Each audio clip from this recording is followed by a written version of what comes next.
Ininspeksyon ni Congresswoman Bay Dimple Mastura ang Simoy Bridge sa bayan ng Sultan Kudarat, Maguindanao del Norte kasama ang mga kawani ng Department of Public Works and Highways Region 12.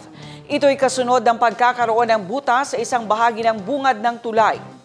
Matapos ang isinagawang assessment ng DPWH, sinabi ng kongresista na ikakasa ngayong taon ang rehabilitasyon ng tulay at sisimula na rin anya ang konstruksyon ng Simoy Parallel Bridge na nagkakahalaga ng 297 million pesos. Ang detalye sa report. Ito ang sitwasyon noong araw ng Sabado mula Cotabato City patungo sa mga bayan ng Sultan Mastura, Parang at iba pang bayan sa Maguindanao del Norte. Bumper to bumper ang mga sasakyan. One way lang kasi ang Simoy Bridge matapos magkaroon ng butas ang isang bahagi ng bungad ng tulay.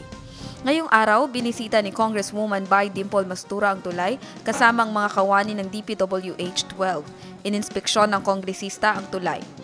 Ayon sa opisyal, ikakasa ngayong taon ang rehabilitasyon ng tulay at sisimulan na rin ang konstruksyon ng Simoy Parallel Bridge na nagkakahalaga ng 297 million upang mas malaki, malawak at maginhawa ang daloy ng trapiko at transportasyon ng mga motorista.